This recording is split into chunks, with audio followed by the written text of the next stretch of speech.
Hello guys, dito ko ngayon sa Fujishiro Station. So, I'm going to meet Miss Tisa today.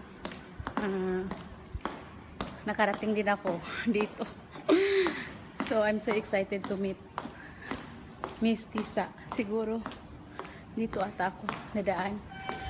So, this is the Fujishiro Station.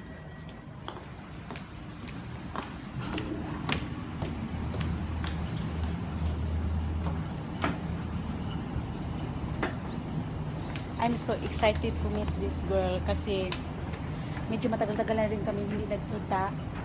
Last nandito ako, I think nung nandito si Ate Zany Matura Humawas. So I'm here. Baka nagkamali ako ng baba, parang hindi ata dito.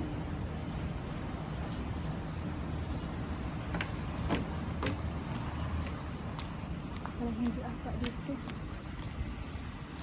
Sa likod to. Balik-balik dun sa kabila.